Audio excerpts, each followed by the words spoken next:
Hi everyone, welcome to Lex Prep. In this, we are going to discuss the current affairs from the month of February. This is the part 2. And this is the part of our regular classes. But I believe that current affairs is one thing where you have ample number of sources and multiple institutions. Some are launching weekly, some are launching their monthly videos, and a lot of confusion, creeps in. And also at times it becomes very bulky for you to prepare. So what is that thing that you're going to do from this particular video is that you are going to enlist the topics which we are discussing. So you will be writing down the topic list. After this, whatever facts are there in the PPT, please absorb it, because there is no PDF as such which will be made available to you. So please absorb it, take screenshots, or I would rather suggest better do the note making thing, right? Note making thing. So you need to have a current affairs copy and you just have to write down one-liners and number it. After one topic is done, the second topic, then third topic, and like this. If you can dedicate one single page for one topic, more than enough. For example, this is the first topic that you will find here, and that is related to wetlands. Now see, wetlands, World Wetland Day, all of this important days has been asked. World water day और world wetland day के ऊपर CLAT में previous year question आ चुका है. तो previous year question आ चुका है, तो वर्ल्ड वेटलैंड डे तो तुमसे वो नहीं पूछने वाले. लेकिन रामसार कन्वेंशन में कोई sites, number of sites add होती है, तो वो इंडिया के पॉइंट ऑफ व्यू से इंपॉर्टेंट हो जाता है. और अभी टोटल साइट्स हमारे पास 75 थी, अब वो 80 साइट्स हो गई हैं. तो ये टॉपिक अपने आप में बहुत इंपॉर्टेंट हो गया. ठीक है. अच्छा, बहुत लोग तुमको बोलेंगे क्लैट एग्जामिनेशन में multiple times you will find, multiple videos you will find, big mentors telling you that sports is important, awards and honors are important. So I'll tell you, as a caveat I'll tell you कि CLAT examination का nature consistently change हुआ है पिछले 4-5 सालों में, and I think those who still emphasize on sports and those who still emphasize on awards and honors are not able to keep up with the changing trend of CLAT. It is not important anymore for CLAT. Sports बिल्कुल important नहीं है. अगर आप देखें 2023 के paper में there were some questions on FIFA. The passage was sourced out from FIFA. Then there was one question on cricket, but 3 questions थे वो. तो 3 questions can be treated as an exception, right? They can be treated as an exception and they are not the norms. Other than that, उसके अलावा sports 2020 से लेके 2024 तक के paper में एक भी सवाल नहीं आया है. जो अनकन्वेंशनल एरिया है जिस पे ज़्यादा लोग एम्फेसाइज नहीं करते हैं, वो होता है एनवायरनमेंट और science and tech, right? Environment, science and tech and history, ये 3 चीज़ों पे कोई फोकस नहीं करता है. तो आप अपनी प्रिपरेशन पे ध्यान रखिएगा कि कभी भी किसी भी एग्जामिनेशन की जब प्रिपरेशन की जाती है तो एक्सेप्शनल एरियाज पे ओवर एम्फेसाइज करके टाइम किल नहीं करते हैं. जनरलिस्ट बनने की कोशिश करें चीज़ों को. तो वेटलैंड्स, अगर ये प्रीवियस ईयर क्वेश्चन आ चुका है तो सेम सेट ऑफ क्वेश्चन नहीं रिपीट होने वाला है, but wetland as a topic will continue to remain important. Now what you have to remember is in this that there are 5 more wetland sites added. The total number of sites have been pushed to 80. That's one fact that you will remember. ये अपनी notes copy में जाएगा. अब उसके बाद आप second information में आपको नाम दिखाई देगा, ये Ankasamudra bird conservation reserve, Aghanashini estuary, then Magadi Kere conservation reserve and Kairavati bird sanctuary. ये 4-5 साइट्स ऐड हुई हैं. अब आपको याद क्या रखना है, सिंपल एक स्टेटमेंट बेस्ड क्वेश्चन की तरह आ सकता है कि 3 sites were added from Karnataka and 2 sites were added from Uttar Pradesh. Whether this statement is true or false. तो ये statement गलत है because 3 sites were added from Karnataka and 2 sites were added from Tamil Nadu and not Uttar Pradesh. ये चीज़ याद रखिएगा. बस आपको इतना करना है. और Longwood Solar Reserve Forest Tamil Nadu में. अच्छा, you will also find that what is the importance of wetland sites. Why do you want them to be recognized as a particular wetland sites and what are wetlands? So अगर आप कभी train में सफ़र कर रहे हैं और आप कभी देख रहे होंगे, कभी कभी दिन में शाम में रेलवे पटरी के किनारे अपन को बहुत बड़ा गड्ढा दिखाई दे जाता है जहाँ पे पानी भरा हुआ है, and there are cows and buffaloes जो कि वहाँ पे घास चर रही हैं, वह पानी पी रही हैं, राइट? तो ये छोटे छोटे जो पॉन्ड्स होते हैं, राइट, छोटे छोटे गड्ढे जो होते हैं, ये नेचुरल भी हो सकते हैं, ये मैनमेड भी हो सकते हैं, वाटर कंजर्वेशन के लिए बनाया गया हो. तो ये एक्चुअली क्या करते हैं, इनका मल्टीपल इंपॉर्टेंस होता है. ये ग्राउंड वाटर रिचार्ज में हमारी मदद करेंगे. ये साथ में आसपास की जो बायोडाइवर्सिटी है उसके लिए एक वाटर रिसोर्स होते हैं. ये कम्युनिटी के लिए बाथिंग ग्राउंड हो सकता है, कम्युनिटी के लिए ड्रिंकिंग वाटर का सोर्स हो सकता है, तो इसके बहुत सारे फ़ायदे होते हैं।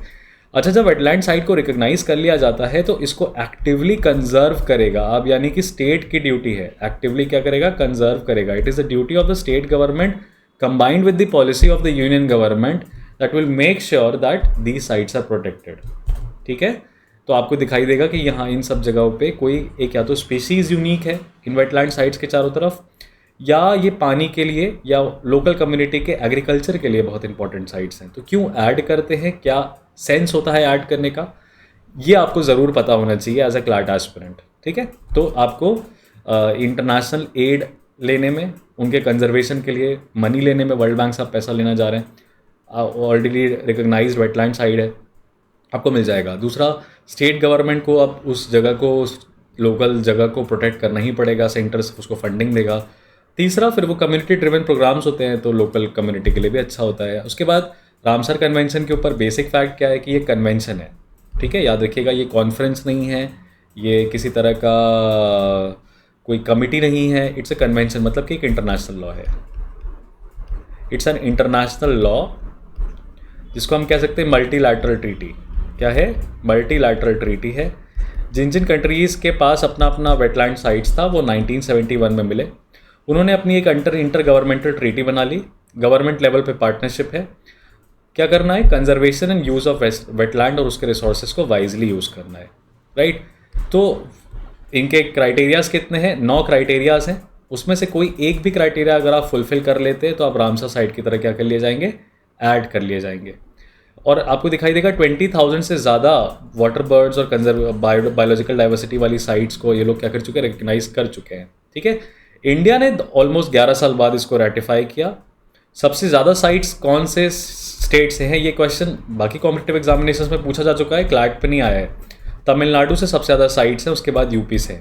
कितनी साइट्स हैं वो प्रिसाइज इन्फॉर्मेशन स्टेट स्पेसिफिक हो जाएगा, उस पर हम नहीं जाएंगे।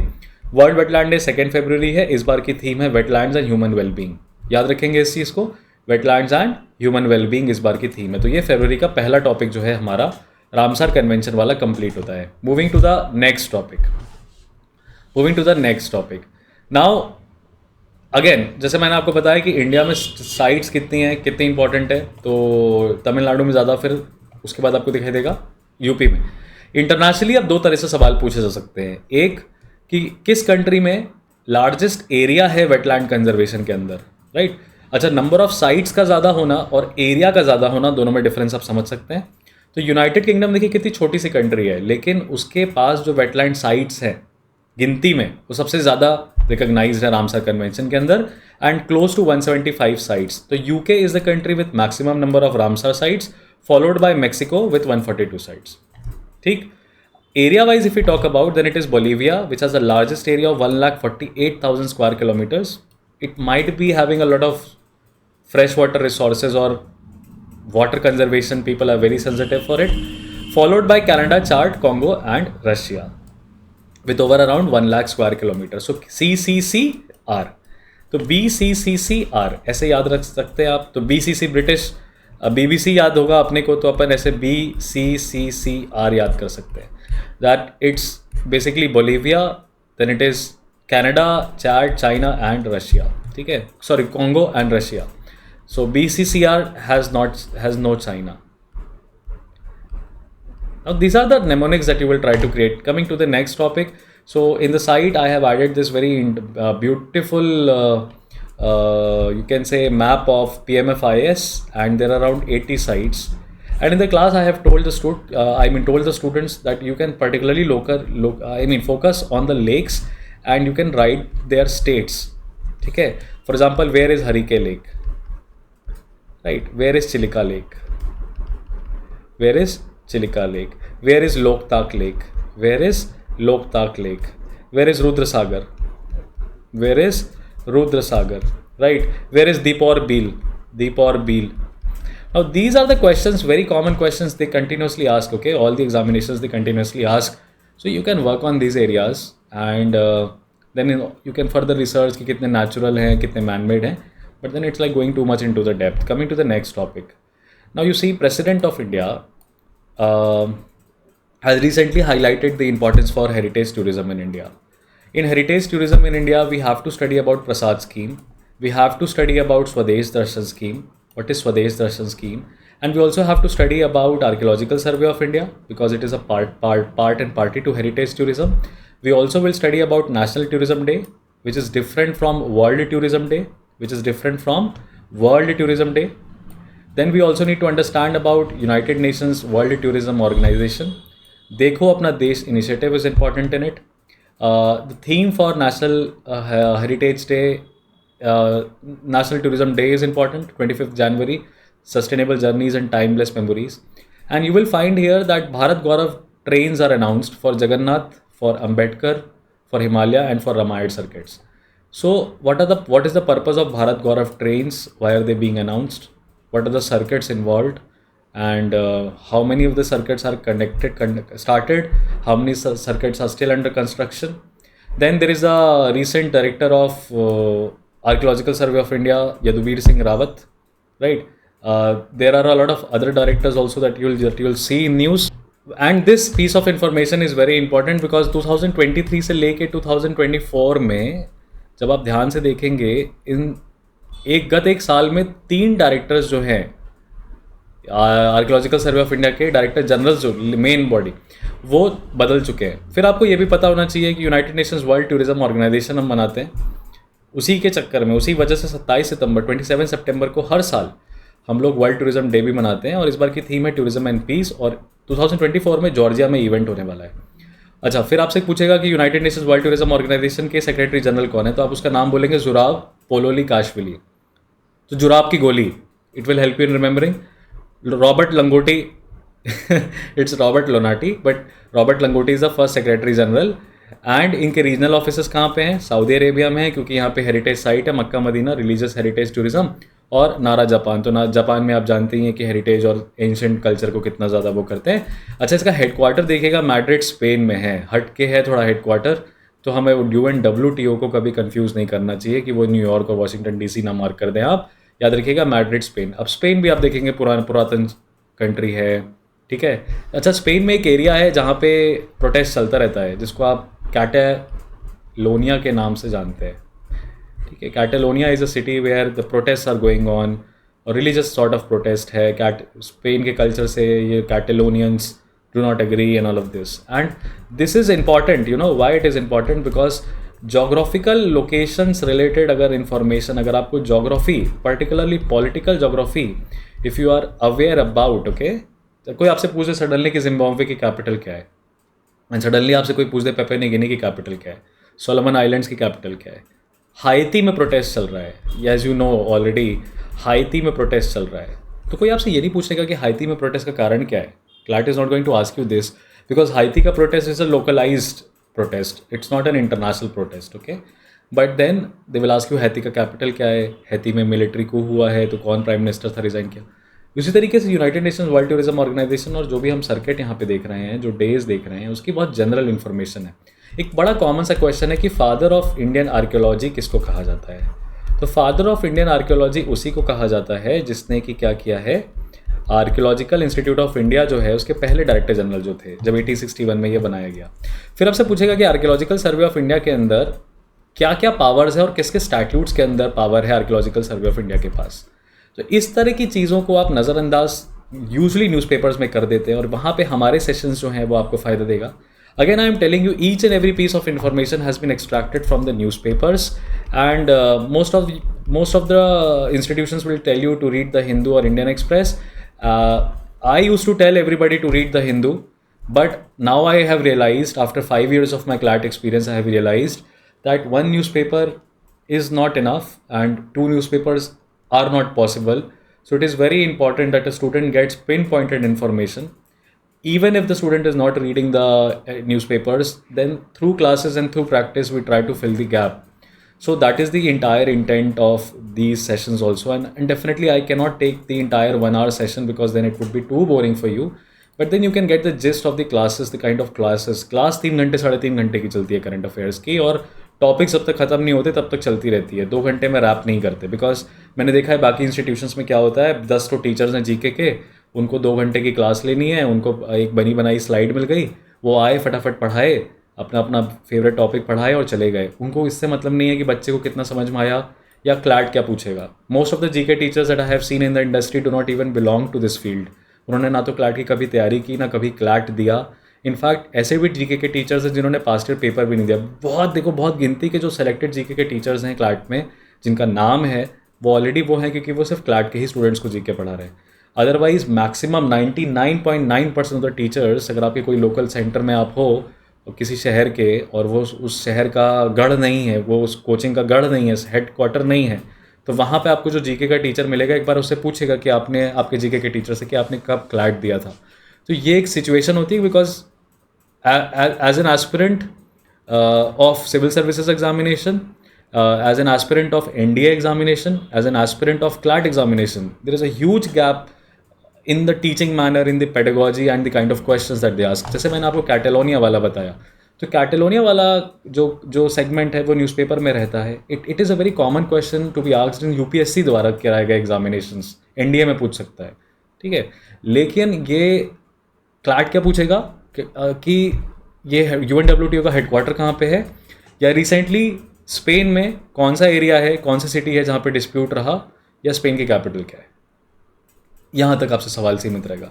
कैटेलोनिया का डिस्प्यूट का क्या कारण है ये आपसे क्लैट नहीं पूछेगा। हैती में डिस्प्यूट का क्या कारण है ये आपसे क्लैट नहीं पूछेगा। इंडिया की टूरिज्म की रैंक देखिए, 10th पोजीशन है इंडिया की टूरिज्म पे रैंक, ठीक है। और आप कंफ्यूज मत करिएगा, अब आप बोलोगे सर हेरिटेज टूरिज्म में, ट्रैवल एंड टूरिज्म इंडेक्स में तो इंडिया की रैंक 54th है। अब आपको पता होगा तब तो आप बोलोगे ना, एक 54th रैंक आती है और एक 10th पोजीशन पे इंडिया की रैंक आती है। तो देखिए, world travel and tourism council जो है, world travel and tourism council जो है, वो ये कहती है कि जीडीपी पे जितना परसेंट टूरिज्म कंट्रीब्यूट करता है उसमें इंडिया 10th पे है। यानी इंडिया की जीडीपी के लिए टूरिज्म बहुत इंपॉर्टेंट है। First things first. सेकंड, आपकी कंट्री से में कितने लोगों का फुटफॉल है, कितनी कंट्रीज से लोग आपकी कंट्री में आना चाहते हैं, और आपकी कंट्री से लोग कितनी कंट्रीज़ में जाना चाहते हैं, वो इंडिया की पोजीशन 54th प्लेस पे है। तो global travel and tourism development index जो है ये वर्ल्ड इकोनॉमिक फोरम निकालता है, ठीक है, ये वर्ल्ड इकोनॉमिक फोरम निकालता है। उसमें इंडिया की पोजीशन 54th है, जिसमें जापान ने टॉप किया है, right, followed by US, Spain, France, Germany, Switzerland, Australia, UK, Singapore, Italy and all of this. तो ये जेनरिक इन्फॉर्मेशंस हैं, ये डेफिनेटली आपसे पूछी जाएगी, इसीलिए आपको यहाँ पे एक स्लाइड में सभी कुछ हम आपको बता दे रहे हैं ट्रैवल और टूरिज्म डेवलपमेंट इंडेक्स से रिलेटेड। और आपको अब रियलाइज़ होगा कि ये जो नोट्स होते हैं ये क्रिस्प हों, शॉर्ट हों, टू द पॉइंट हों, डिस्क्रीट हों, तो वो भी अभी मार्च में आप देखेंगे। If you will look at the month of March, तो जेंडर इनइक्वालिटी इंडेक्स रिलीज़ हो गया है, जेंडर इनइक्वालिटी इंडेक्स रिलीज़ हो गया है, और दूसरा ह्यूमन डेवलपमेंट इंडेक्स रिलीज़ हो गया है। अब अगेन देखिए, साल के शुरुआत में जब आपने ये ईयर स्टार्ट किया था तो हेनले पासपोर्ट इंडेक्स आया था, हेनले पासपोर्ट इंडेक्स आया था जिसमें इंडिया की रैंकिंग बता दी गई थी। और फिर आप अगर जनवरी के एंड या फरवरी के स्टार्टिंग में अगर आप न्यूज़ देख रहे थे तो इंडिया की रैंकिंग करप्शन परसेप्शन इंडेक्स में भी बता दी गई थी। अब देखिए, मैं आपको कैसे करंट अफेयर्स बता रहा हूँ। मैंने सडनली आपको मार्च महीने में मैं बैठा हूँ, 17 मार्च है आज, और मैं आपको जनवरी से लेकर मार्च तक के जितने भी इंडाइसेस हैं उनको एक जगह पे बता दे रहा हूँ, ठीक है। इससे होता क्या है, बच्चा भटकता नहीं है बहुत जगह पे, मल्टीपल प्लेसेस पे भटकता नहीं है। और हमारे क्लैट मिनी के टेस्ट में ये सारे क्वेश्चंस तो हम पूछ ही चुके हैं स्टूडेंट से। और क्लैट मिनी टेस्ट है, अभी 5th टेस्ट होने वाला है, नेक्स्ट वीक में 5th टेस्ट होने वाला है, जिसमें हम न्यूज़पेपर से सिर्फ और सिर्फ एक हफ्ते के इंडियन एक्सप्रेस से सिर्फ जीके के 50 क्वेश्चंस देने वाले हैं स्टूडेंट्स को। तो इस तरह की चीज़ों से रिपीटेड असेसमेंट से एक कांस्टेंट प्रेशर बना रहता है स्टूडेंट पे, और वो मिस नहीं करते। और आप सोच रहे होगे कि मैं आपको इंडेक्स की रैंकिंग्स क्यों नहीं बता रहा हूँ, तो मैं आपको वो भी बता देता हूँ, why to hide it from you.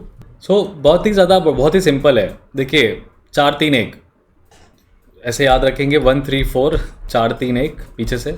134th position हमारी ह्यूमन डेवलपमेंट में। खुद का डेवलपमेंट देखे हो तुम कितना हुआ है, नहीं हुआ है ना, अच्छा तो अच्छी पोजीशन नहीं है, 134th पोजीशन है। जेंडर इनइक्वालिटी इंडेक्स में स्कूटी पंचर हो जाती है अगर बहन की, तो भाई को कॉल करती है ना, तो जेंडर इनइक्वालिटी तो है ना यहाँ पे। तो अगेन इंडिया ने बहुत बुरा परफॉर्म किया है, इस पर भी 108वीं पोजीशन आई है।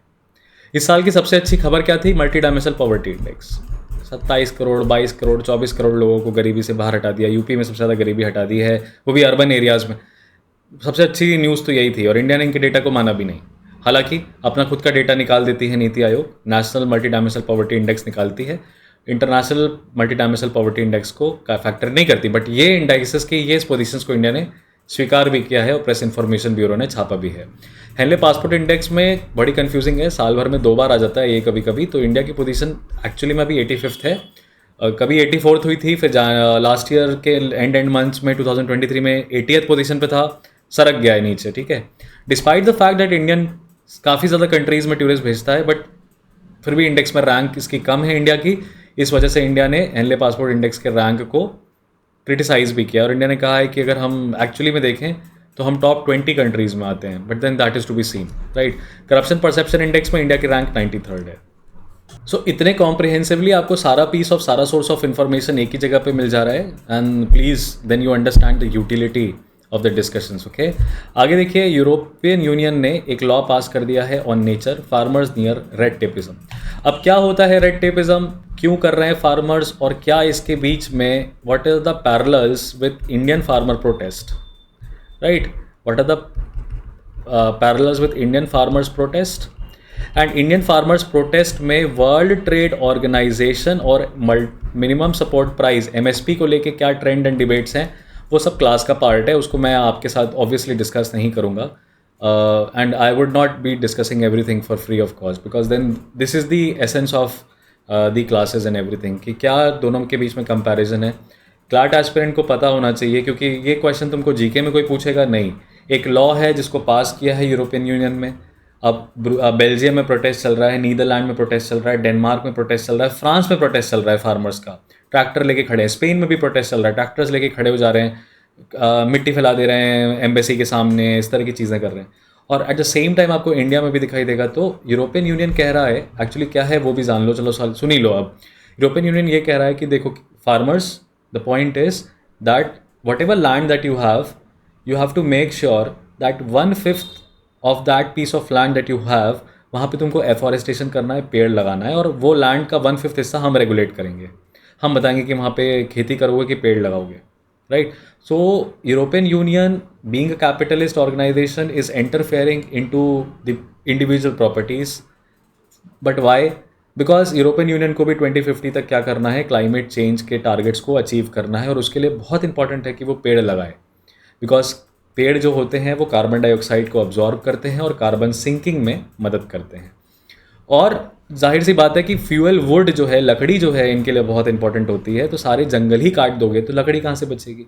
तो इसके लिए डोमेस्टिक कंजम्पशन के लिए भी टिम्बर अवेलेबल हो, तो वो अपने किसानों को बोल रहे हैं। और यही यानी कि यूरोपियन यूनियन कानून बना रहा है और जो फार्मर्स हैं वो इसके विरोध में जा रहे हैं। और वही इंडिया में क्या है, इंडिया में प्राइस कंट्रोल को लेके बात हो रही है, इंडिया में प्राइस कंट्रोल, प्राइस गारंटी को लेके बात हो रही है। किसानों ने ये कहा है कि आप MSP पे लीगल फ्रेमवर्क बना दीजिए और प्राइस एश्योर कर दीजिए। इंडिया ऐसा नहीं कर सकता है क्योंकि वर्ल्ड ट्रेड ऑर्गेनाइजेशन इस चीज़ की अनुमति इंडिया को नहीं देगा। कहने का सिंपल सा बात यह है, क्यों नहीं देगा? देखिए, वर्ल्ड ट्रेड ऑर्गेनाइजेशन ये कहता है कि प्राइस जो भी चीज़ का, कमोडिटी का होता है, उसको मार्केट फोर्सेस पे यानी सप्लाई डिमांड से चलने दो। अब इंडिया कहता है कि हमारे यहाँ पे अगर हम वाकई में सप्लाई डिमांड से चलने लग गए तो कभी मानसून नहीं आया, बारिश नहीं हुआ, अचानक से ओले गिर गए, ठीक है, आपने देखा होगा इस साल ओले गिरे, पिछले साल भीषण गर्मी पड़ गई, एल नीनो की वजह से गर्मी भी पड़ रही है, मानसून फेल हो गया और क्रॉप्स फेल हो गई, तो सप्लाई कम हो जाएगी। अब सप्लाई कम हो जाएगी तो प्राइस बढ़ जाएगा, प्राइस उछल जाएगा, तो फिर हमारे यहाँ गरीब टमाटर कैसे खाएगा, गेहूँ कैसे खरीदेगा, दाल कैसे खरीदेगा? और वो नहीं खरीदेगा तो फिर आप बोलोगे कि ये हमारे यहाँ अंडर नरिशमेंट है, न्यूट्रिशन प्रॉपर नहीं है, स्टंटिंग और वेस्टिंग का प्रॉब्लम है, और हंगर इंडेक्स में आप हमें फिर अच्छी खासी पोजीशन दे दोगे। तो इंडिया को अपनी फूड सिक्योरिटी के लिए क्या करना पड़ता है? इंटरफेरेंस, पॉजिटिव इंटरफेरेंस करना पड़ता है और प्राइस को रेगुलेट करना पड़ता है। इससे किसान की इनकम सिक्योरिटी भी हो जाती है, किसान को भी आश्वासन मिल जाता है कि सरकार हमसे हमारी उपज, हमारा अनाज खरीद लेगी, और फिर वो अनाज सरकार जो खरीदती है वो उसको सस्ते दाम में, राशन कार्ड के तहत 84 करोड़ बेनिफिशरीज़ हैं, उनको 5 रुपये से लेके 10 रुपये प्रति किलो के रेट पे 25 किलो अनाज ले सकते हैं वो लोग। अब आपको ये भी पता होगा कि 5 किलो अनाज तो मुफ्त में ही दे रहे हैं, अंत्योदय अन्न योजना को भी जोड़ दिया गया है। नेशनल फूड सिक्योरिटी एक्ट 2013 ने। तो भारत इतना इंटरफेयर करता है, सरकार इतना इंटरफेयर करती है। अच्छा, आपको ये भी पता होना चाहिए कि मैक्सिमम रिटेल प्राइस, एक पर्टिकुलर चीज़ का मैक्सिमम प्राइस क्या होगा, ये सिर्फ इंडिया में होता है और कहीं नहीं है। ये मैक्सिमम रिटेल प्राइस किसी भी कमोडिटी का एक मैक्सिमम प्राइस फिक्स कर देना, ये बताता है कि इस कमोडिटी की एफोर्डेबिलिटी को बढ़ाया जा रहा है, हर व्यक्ति इस प्रोडक्ट को खरीद के कंज्यूम कर सके। ऐसा कहीं नहीं होता है, ठीक है, क्योंकि सब जगह वर्ल्ड ट्रेड ऑर्गेनाइजेशन कहता है कि मार्केट फोर्सेस को प्राइस स्टेबलाइज या डीस्टेबलाइज करने दो। लेकिन वो market forces, market driven economy एक डेवलप्ड कंट्री में अच्छी चल सकती है, बट एक अंडर डेवलपिंग कंट्री या एमर्जिंग इकोनॉमी में वो घातक हो सकती है एंड कंज्यूमर्स के लिए। तो एक क्लैट एस्पिरेंट को क्या ये सब पता होना चाहिए? डेफिनेटली पता होना चाहिए, because CLAT aspirants are not naive, they are not kids, they are considered to be super smart. Social issues में एक IITian और एक नीट एस्पिरेंट को नहीं पता हो, इट्स एक्सक्यूजेबल, बट एक क्लैट एस्पिरेंट को ये सब ट्रेंड्स नहीं पता हो, it's non excusable. And I feel very, very deeply sad, and I am engulfed by this thought that the kind of students we have in humanities and commerce are not doing justice with CLAT examination. Yes, they are absolutely not. The kind of students those who choose maths and science in their 11th and 12th are pretty much smart. You know why? Because they are ready to take up head-on-head challenge. Something that they don't like, but they're ready to do it because they see a career ahead. But when it comes to humanities and commerce, only 10% of the students are very, very zealous and very passionate about what they're choosing. Very, very well thought plan and line of action is there. And they are the ones who score top 500 ranks. Trust me, they are the ones who belong to this profession. So it doesn't matter how have you started, what were the thoughts. But now since you are in the game, please understand that these are the areas that are going on in the month of February and you should know. तो आपको जो भी information यहाँ पे दिया हुआ है वो मैंने बता दिया है। अच्छा, रेड टेपिज्म का क्या मतलब होता है? अब आप ये खुद ही से पढ़ने की कोशिश करिएगा। It's simply like when the government interferes too much, over the top regulation बनाए, तो उसको रेड टेपिज्म कहते हैं। Next is France has proposed a law to legalise assisted dying, यानी एक्टिव यूथेनेशिया फ्रांस में लीगल है। उसके कुछ क्राइटेरियाज हैं जो फ्रांस ने डिटरमाइन कर लिए हैं कि माइनर हो, अगर तुम 18 साल से कम हो तो तुम्हारा यूथेनेशिया नहीं हो सकता है। एक्टिव और पैसिव यूथेनेशिया क्या होता है? अगेन ये क्लास का पार्ट है, I am not going to tell it. Simple बता देता हूँ, पैसिव यूथेनेशिया में लाइफ सपोर्ट सिस्टम हटा देते हैं, एक्टिव यूथेनेशिया में लीथल इंजेक्शन दे देते हैं मारने के लिए। क्यों देते हैं, कौन कौन इसका बेनिफिशियरी है, वो अपन को जानना है, समझना है। पैसे जा सकता है लीगल में, बट अगेन वो क्लास का पार्ट है, तो वो यहाँ पे लेक्चर में तो मैं नहीं बताऊँगा आपको। उसके बाद दूसरा याद रखिएगा, France is the first country in the world to give constitutional right का स्टेटस टू अबॉर्शन। ठीक है, तो right to abortion is now recognised as a constitutional right under the France constitution. फिर RBI ने पेटीएम पेमेंट्स बैंक पे additional restrictions लगाए हैं। As a CLAT aspirant you should know that RBI is the central bank. It was constituted in 1935। It was considered to be a statutory bank, but now it is one of the main policy advisors or monetary policy advisors with the Indian government. Second thing, that the purpose of the RBI is to control flow of liquidity in the market, and regulate the banks, whether they are the private banks or the public banks. For that matter, whether they are non-banking financial companies, everything will be regulated via RBI. It's the cooperative banks and the agricultural banks which are not regulated directly by RBI. NABARD and RBI do that together. And when the Paytm Payments Bank में क्या restrictions लगाया है, तो Paytm Payments Banks अब एक bank की तरह operate नहीं कर सकती है। Paytm Payment Bank किसी भी तरह से अब अकाउंट खुलवा के पैसे नहीं जमा करा सकती है। हालांकि अगर आपके पेटीएम पेमेंट बैंक में ऑलरेडी पैसे हैं तो आप उसको विड्रॉ कर सकते हैं। और 29 फरवरी 2024 को इन पर रिस्ट्रिक्शंस लगाया गया। RBI ने अपने रिस्ट्रिक्शंस लगाने में जो कारण बताया, वो सिंपल यही कारण बताया कि इंटरनेशनल एजेंसीज़ जो पेटीएम पेमेंट बैंक से ज़्यादा प्रॉपर स्क्रूटिनी मांग रही थी, पेटीएम पेमेंट्स बैंक उनको नहीं दे पाया।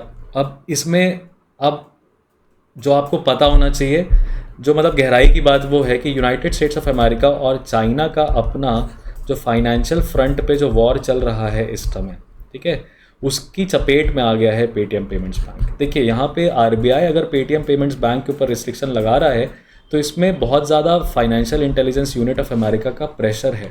अब एक तरफ आपको दिखाई देगा कि जनवरी फरवरी के मंथ में पेटीएम पेमेंट्स बैंक की बैंकिंग एक्टिविटी को रोका गया, तो वहाँ के जो सीईओ हैं विजय शेखर शर्मा, उन्होंने रिज़ाइन कर दिया।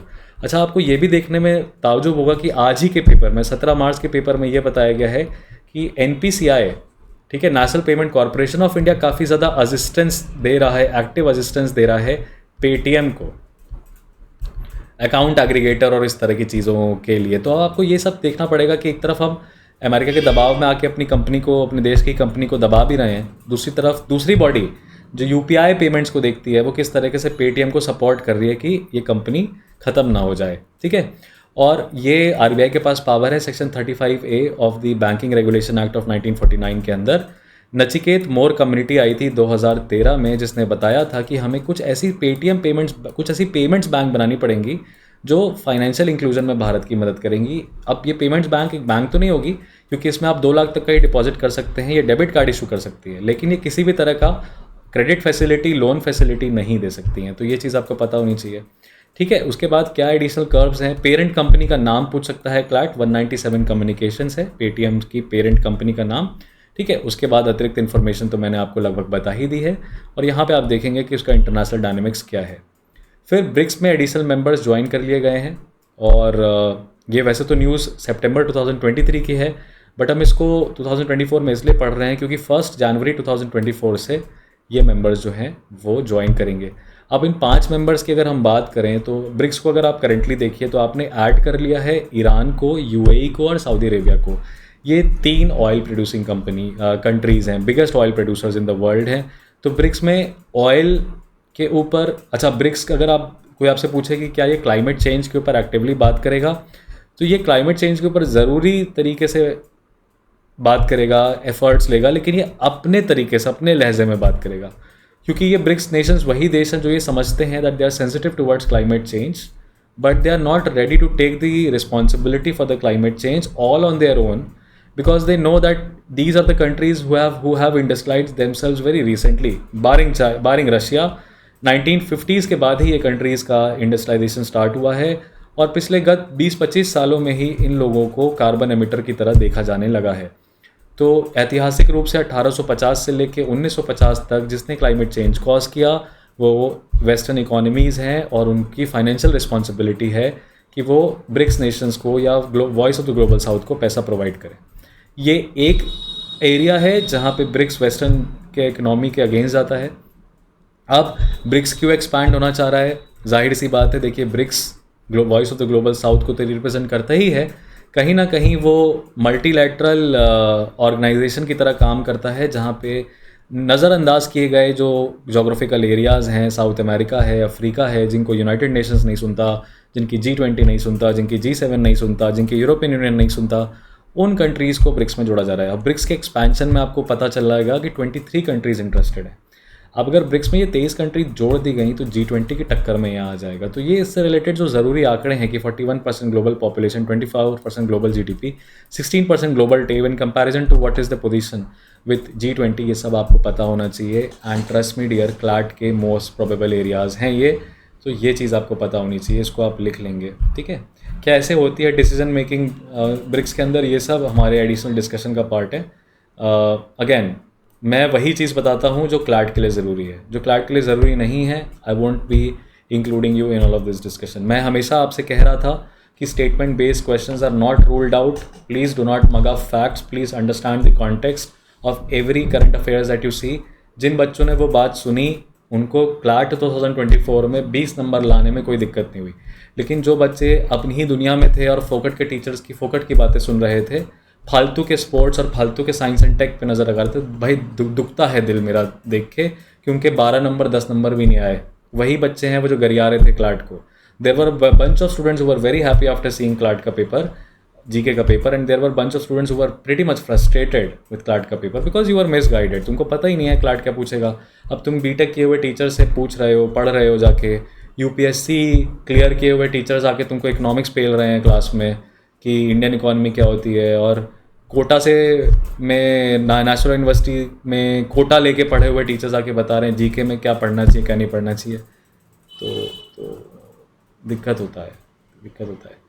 अपना सीधा लॉजिक है, मैं पढ़ाता इसलिए हूँ क्योंकि मेरे पास एक स्किल सेट है पेपर को या करंट अफेयर्स के ट्रेंड्स को एनालाइज कर लेना, एसेस कर लेना, और प्रिडिक्शन लेवल इस कदर का सॉर्टेड है कि जो टॉपिक्स हाथ रख देते हैं, जो टॉपिक्स बता देते हैं इंपॉर्टेंट हैं, वो आपको यूपीएससी के पेपर में दिखाई देता है।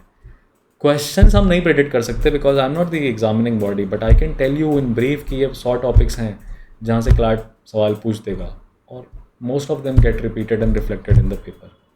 तो मैं आपसे ये बोलूँ कि 25 में से 25 सवाल मेरे बताए हुए आते हैं, नहीं, 25 में से अगर 6 टॉपिक्स आ रहे हैं, 6 पैसेजेस आ रहे हैं, तो उसमें से 4 हम पहले से ही प्रेडिक्ट करके बता देते हैं बच्चों को। सो ये चीज़ें हैं, अब ये एग्ज़ाम देने के बाद ही समझ में आता है, पर एग्ज़ाम देने के बाद वो बच्चा कभी पलट के नहीं आता है जो पेपर दिया रहता है। इसके बाद तेराई आर्क लैंडस्केप को United Nations world restoration flagship में जोड़ा गया 14 दिसंबर 2022 को, मतलब 14 दिसंबर को वर्ल्ड रिस्टोरेशन डे मनाते हैं। क्या है ये वर्ल्ड रिस्टोरेशन फ्लैगशिप, ये आपको देखना चाहिए। जनरल असेंबली ने 2021 से 2030 को UN decade on ecosystem restoration declare किया है, जिसको पूरा कराने में वर्ल्ड रिस्टोरेशन फ्लैगशिप जो है ये खासा मदद कर रही है। और 7 इनिशिएटिव्स हैं पूरी दुनिया में, ऐसे तो 10 है जिसमें से 7 इनिशिएटिव्स को रिकग्नाइज किया गया है। लिविंग इंडस इनिशिएटिव है, मेडिटेरेनियन फॉरेस्ट है, राइट। इंडिया की तरफ से क्या ऐड हुआ है, तो इंडिया की तरफ से तेराई आर्क लैंडस्केप ऐड हुआ है। ये नेपाल और भारत के बीच का इलाका है जहाँ पे आपको 1 हॉर्न राइनोसोरस, टाइगर्स एंड बिसॉन और गौर, ये 4 तरह के जानवर आपको दिखाई देंगे। It covers the areas of Uttarakhand, Uttar Pradesh, Bihar and low lying hill areas of Nepal. International energy agency में इंडिया एक फुल टाइम मेंबर की तरह आ सकता है। इंटरनेशनल एनर्जी एजेंसी के बारे में ये चीज़ याद रखिएगा कि इसके सेक्रेटरी जनरल फतीह बिरौल हैं, ये यूनाइटेड नेशंस का पार्ट नहीं है। इसमें मैक्सिमम मेंबर्स यूरोपियन है। इंडिया एक एसोसिएशन कंट्री की तरह है। इजराइल इसमें सदस्यता चाह रहा है, लेकिन international energy agency oil security के बारे में ज़्यादा है, ना कि कोल सिक्योरिटी के बारे में। और इंटरनेशनल एनर्जी एजेंसी बनने के लिए आपको OECD का मेंबर होना ज़रूरी है, Organisation for Economic Cooperation and Development, जो कि 1961 में बनाई गई थी। और एक बड़ी कंडीशन ये होती है IEA का मेंबर बनने के लिए कि आपके पास 90 डेज़ का क्रिटिकल ऑयल रिज़र्व होना चाहिए, यानी अगर कहीं से भी तेल आना पैदा होना बंद हो जाए तो आप अपने देश में तेल की खपत 90 दिन तक कर सकते हैं। इंडिया के पास सरकारी आंकड़ों की माने तो सिर्फ 9.5 दिन का तेल बाकी है, और अगर प्राइवेट कंपनीज़ को भी मिला लें, सब कुछ जोड़ भी लें, तो 66 डेज़ का पेट्रोलियम रिज़र्व है हमारे पास। हमें उसको 90 डेज़ का करना पड़ेगा। तो वहाँ पे IEA की रिपोर्ट्स, उसका फॉर्मेशन कब हुआ, उसका हेडक्वार्टर कहाँ पे है, राइट, OECD क्या है, कौन सी कंट्रीज़ हैं, ये सब पार्ट है हमारे करंट अफेयर्स की क्लासेस के डिस्कशन का। मैथियास कॉरमैन इस समय OECD के जनरल हैं, चीफ हैं। इसके पहले सेक्रेटरी जनरल एंजल गुरिया हुआ करते थे। बट देन ये सारी information I will be precluding from the discussion in this class today. I hope you enjoyed the current affairs, and if you really are motivated and if you really want to study for CLAT 2025, come join the batch. The time has come now that you should begin your preparation. You should ace your preparation by all means, by all standards. 2,500 रुपये महीने देने में किसी की, कहते हैं ना, कोई भी नब्ज़ नहीं दुखेगी, बिकॉज आप ट्यूशन भी लगाते हो तो आप 3,000 रुपये देते हो ट्यूशन टीचर को, और 2,500 रुपये में आपको CR, legal, GK, English, mathematics, mock discussions, passage sectionals, newspaper वो भी highlighted every day, past papers के एनालिसिस, कंसिस्टेंट स्टडी शेड्यूल बनाना, मोटिवेशन देना, टच में रहना, व्हाट्सएप 24/7, रात के 3-3 बजे डाउट क्लियर करना, तट मंगनी पट भी इधर बच्चे ने सवाल पूछा, आधे घंटे के अंदर उसको जवाब मिल जाता है। आप पे नज़र रखना, एक बच्चे की प्रोग्रेस पे नज़र रखना, पर्सनलाइज्ड गाइडेंस देना, ये सब कुछ आपको 2,500 रुपये महीने में मिल रहा है। तो मैं चाह रहा हूँ, पीछे पूरी एक टीम लगी हुई है और जो कि इस चीज़ को पूरा रेगुलेट करती है, देखती है। तो it's a good initiative that you should be a part of. Opt in opt out है, 1 महीना दिया, नहीं समझ में आया, अगले महीना क्विट कर दिया। तो अभी तक तो ऐसा हुआ नहीं है कि कोई भी स्टूडेंट ने क्विट किया हो for because of some problems in the classes. कोई बच्चा अपनी IPM की तैयारी करने लगा, कोई CUET की तैयारी करने लगा, या किसने क्लैट ओवरऑल गिव अप ही कर दिया, तो वो बात अलग है. But then I have a bunch of around 28 kids and they are doing splendidly well. जनवरी से लेकर मार्च तक में वो इतने ज़्यादा आगे आ चुके हैं कि it will be very difficult to beat them up in the month of November. So with that thought, let me sign off from this discussion today. I'll see you guys in the next.